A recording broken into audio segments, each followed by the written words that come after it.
छत्तीसगढ़ी गाने देखने के लिए हमारे YouTube चैनल को सब्सक्राइब करें और नए अपडेट्स जानने के लिए बेल आइकन के बटन को क्लिक करें।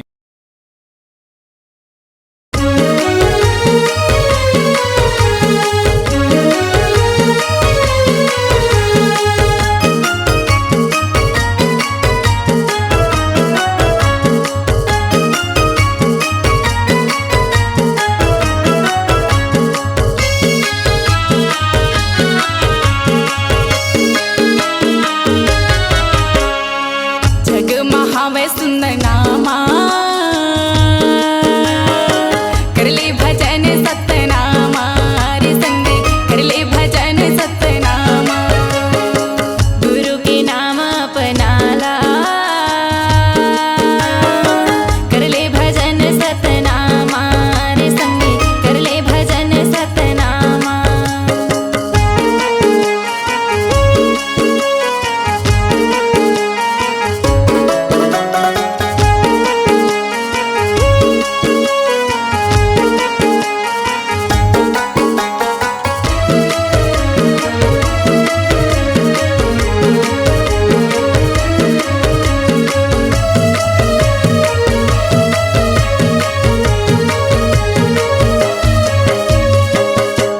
इस दुनिया में रखा है क्या है, इस बंधन में बंधाया है, हीरे जैसे अनमोल खजाना तूने ही कमाया है। लेकिन क्या फ़ायदा इस जीवन का, लेकिन क्या फ़ायदा इस जीवन का, एक एक पैसा समझ के गंवाया है, एक एक पैसा समझ के गंवाया है। एक एक नाम सतगुरु ने बताया है, ये जीवन तूने व्यर्थ ही गंवाया है। एक एक नाम सतगुरु ने बताया है, ये जीवन तूने व्यर्थ ही गंवाया है। संगत कर ली सतगुरु मोरे बाबा की, संगत कर ली सतगुरु मोरे बाबा की, सत्य के ज्ञान अपना ला रे संगी कर ले भजन सतनामा रे संगी कर ले भजन सतनामा। हाँ जग महावे सुंदर नामा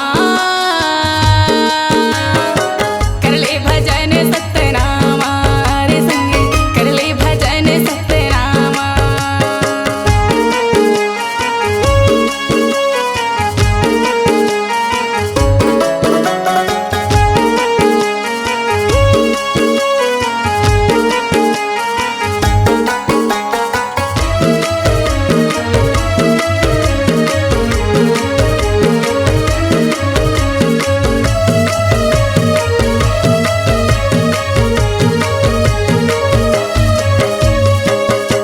जो सुमरे सतगुरु का नाम उसको नहीं है दुखों का ज्ञान, जो सुमरे सतगुरु का नाम उसको नहीं है दुखों का ज्ञान। कर दो जीवन सतगुरु के हवाले, सुंदर नाम सतनाम के गाले, सुंदर नाम सतनाम के गाले।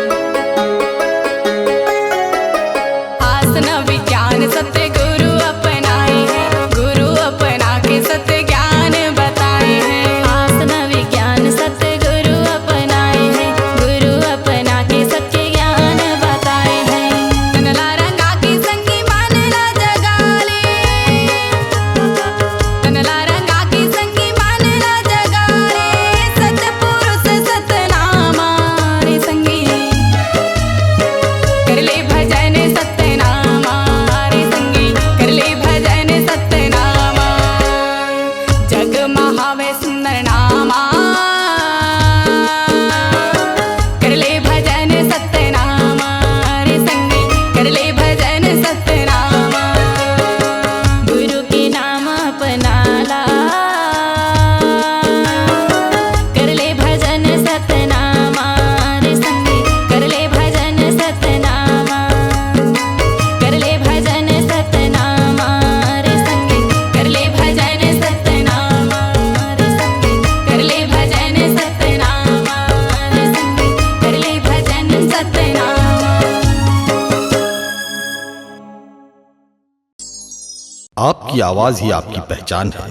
यदि आप अपनी आवाज को एक नया आयाम देना चाहते हैं तो चले आइए मल्टी ट्रैक डिजिटल रिकॉर्डिंग के लिए AVM audio video studio Khamtarai Raipur. Mobile number 9301523929 और 7869646201।